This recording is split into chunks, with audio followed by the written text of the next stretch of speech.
So why do you need my driver's license? We're waiting for a supervisor, okay? I understand. Why do you need my driver's license on?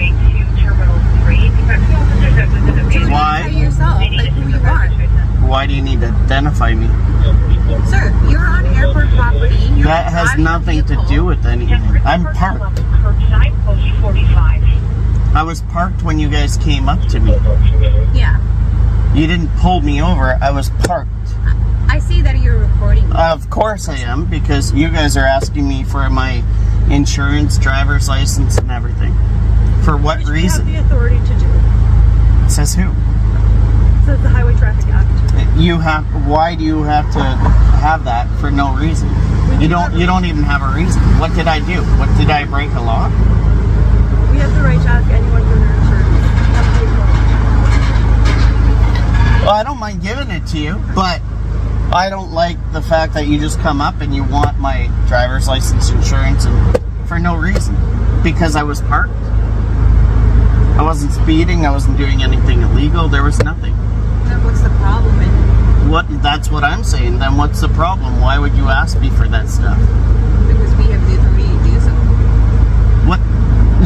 That's not an answer. Yes, it is. No, it isn't. We got a call for a suspicious vehicle out abandoned at an airport. Okay? Oh, so you think there's something wrong with the vehicle? I'm telling you why you're being stopped. Why we're here. I wasn't stopped. I wasn't. Alright guys, this is where things start getting interesting. A man is sitting in his parked vehicle at the airport, minding his business, when officers suddenly approach and demand identification. No traffic stop, no clear violation, just authority being asserted out of nowhere. And immediately, you can feel the tension. The driver calmly asks the most important question anyone can ask in this situation. Why do you need my license? Instead of providing a clear legal reason, the officer leans on vague authority. This is a classic pressure tactic. Make the citizen feel obligated before they understand what's happening. But this man isn't panicking. He's recording, questioning, and staying composed. Right away, the encounter becomes less about parking and more about whether authority is being exercised properly. Stopped. You just said why I'm being stopped. Why you're being detained right now, because technically you're being detained. I'm detained? Any traffic stop is a detention. Okay, so I'm detained. That's semantics. No, I would, now you let me know that I'm detained. So, anyways, when your supervisor comes out, then we can go further with that. I just, didn't do anything wrong. I dropped my family off at the airport. I got a $75 ticket, which sucks, because I have 3 kids and 1 wife and 7 luggages and 3 knapsacks to take in there. There's always an option to park your vehicle. No, there isn't, because there was the parking. I was going to do that, and the parking only goes to, here. Right? This is too high for the parking. I was going to pay the $14 or $20 to park it, and then go and be able to say goodbye to my family, but I couldn't even go in there, right? So I know you can say that, but it wasn't even an option for me. So, anyways, I'm not filming you to be a dick. I'm just filming you because I want to know that I'm not going to be violated here. Perfect.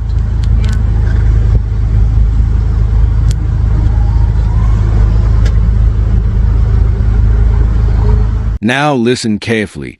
This is where the conversation turns into a legal tug-of-war. The officer claims they can request identification simply because they have the authority. But authority without explanation isn't law, and the driver knows that.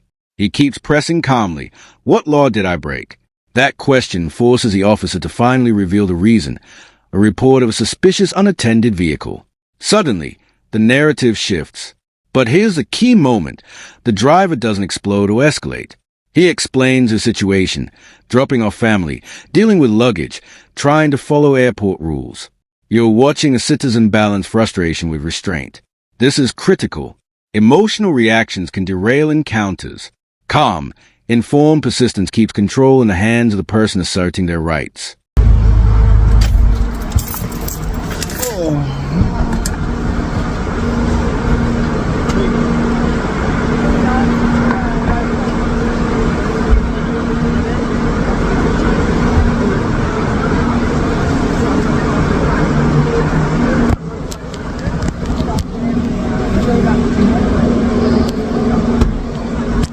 Hi, sir. How are you doing today? Sir, how are you? Good. I asked for you Yep, no problem. because I was parked here. Yep. I got a ticket back there because I was bringing my family in with all their luggage. Okay. I couldn't park in the underground because Right, this thing's too yep. high. Yep. Then, after getting the ticket, I moved up here and stopped, and then these two came and then asked me for driver's license, insurance, and registration. And I don't see why, because I'm just parked. I wasn't even in motion. Okay. So I mean, that's why I requested you, because I've done nothing wrong, broke no law, right. and then somebody's asking me for that. Okay, well, you are on private property, right? This airport belongs to airport property, This is public. but this is assigned to the airport over here, right? It's still And we are- public, okay. right? This But is I'm- public, right? No, this is private. This is all private. As soon as you come I know I know it's private, but this is No. how the public gets in. No, It's and if public you want, access. we can call public safety officer to come and tell you that. They're GTAA employees, I'm just saying it is public access.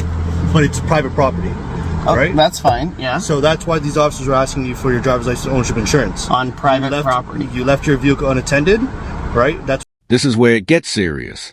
A supervisor steps in, and the tone changes instantly. Instead of confrontation, the conversation becomes procedural. The man lays everything out. Ticket already issued. Vehicle moved. Family still inside. He's not hiding anything. He's explaining context. The supervisor introduces a private property argument, stating airport rules allow officers to demand ID. Whether viewers agree or not, what matters is a dynamic. Clarity replaces confusion. The driver isn't trying to win. He's trying to understand. And that's powerful. When citizens remain calm and factual, officers are forced to articulate their position more clearly. This transforms the encounter from intimidation into negotiation, and suddenly, everyone is talking instead of posturing. the call It was service. parked with the four-ways on. But unattended. Were you inside the vehicle? No, I So it was unattended. went in there. Yeah, so it's unattended. You left it unattended. Yeah, and it was parked with the four-ways on. Doesn't There was- matter. There's You no reason there's- for You, that. can park, you can't park here with four ways on and leave your vehicle unattended. Well, I got a ticket for it. That's what I'm saying. Okay, It which was is fine. already dealt with, and that's why I'm saying why is it carrying on? Why does it have to carry on after it's already dealt with? But then you moved up a little bit and then you left your vehicle unattended again. No, I didn't. No, I Okay, so didn't. you just moved it up. I just moved it up. Okay, and is there a reason why you're still here? My family's still inside. I haven't even said goodbye to my family. They're checking in, right? So if you want to park your vehicle, you can't park your vehicle here and leave it unattended. If you leave it here I'm not unattended, leaving it unattended. Okay, so now since they're inside, if you want to say goodbye to them, I know you can't park there. You have to park at the Tim Hortons, and you have to walk over this way. But I'm not going in there to say goodbye. They're coming out to say You goodbye. can't wait here. So it's either you're going to keep circling around. That's fine with me. repeatedly, right? I don't mind circling so around. You keep I just circling around. like- If you leave it unattended, then we're going to tow it. yeah, right? no, Whether that's you- fine. whether you're standing- No, I understand that from Yeah. the lady, right? So even if you're standing curbside, right, Yeah. and this vehicle's unattended, we're going to tow it, right? Yeah. Because you've been asked to leave. You got a ticket already. Next I option- wasn't asked to leave. I just got a ticket. Okay, well now I'm going Right, to ask you to um, leave. I understand you're waiting for someone, but they're not here right now. You're standing outside here. Yeah, they're so circle checking back in. around, no problem. But the second you leave this unattended, if They're security right calls there, us, by the way, Yeah, so- if security calls and leaves it unattended, it's going to get towed. So if you don't want your vehicle being towed and you're not going to leave it unattended, I would suggest leaving it at the Tim Hortons at Jetliner and Airport Yeah. Road, and you can either walk this way or take a cab here, and then the cab can take you back to your ambulance. They're literally going to their flight. They're gonna come and say goodbye and then go to their flight. Yeah. Now they're going the opposite way because you guys are here. So But- Now we see the practical side of enforcement. The supervisor lays out the options. Don't leave a vehicle unattended. Keep moving or park elsewhere. No shouting. No threats. Just boundaries. And this is where awareness matters most. The driver pushes back, respectfully, clarifying what he can and cannot do while waiting for his family. This isn't rebellion. It's engagement. He's making sure instructions are understood, documented, and fair. Notice how recording changes the atmosphere. Everyone becomes more deliberate. Words matter. Tone matters. This is what accountability looks like in real time. A potentially volatile encounter becomes controlled simply because a citizen knows to ask questions instead of blindly complying. Wherever they're going, if they're checking Coming in, out that door. That, Yeah. They tried to get it out. I guess that's why. But yeah, like I said, that was the whole thing I'm here for. And just to let you know, we do have authority to ID you, okay? I, So you can, I think if you pull me over for a traffic stop, yes. But if you don't pull me over for a traffic stop, you don't. Is that not correct? well, am I wrong? You're still on private property. No, but am I wrong? That's where our powers come into place when you're on private property. Right? But, and now we're again, agents of the yes. property. That's where we come into play. Okay, traffic stop. Yeah, no matter what, you have to ID yourself during a traffic. Of course, traffic but stop, it's not a right? traffic stop. But right now you're on private property. So if you were asked for your ID, you're gonna have to provide your ID. Okay. So you're paid by the airport? GTAA. Yep. That's awesome. Yeah. So if you want to say bye to your family, and then I you can do. get going. Okay. Yep. Thank you, sir. Thank you. Here's the takeaway, and it's bigger than this one stop. Most encounters with authority hinge on communication and awareness. The driver never yells. He never refuses violently. He questions, calmly, repeatedly, and on camera. That forces transparency. Whether the officer is right or wrong becomes secondary to how the interaction unfolds. This moment shows why recording, understanding local rules, and speaking clearly can completely reshape a police encounter. Authority isn't absolute. It operates within explanation and accountability. And when citizens stay composed, informed, and observant, situations that could spiral instead resolve with clarity. That's the real lesson here. Confidence comes from knowledge,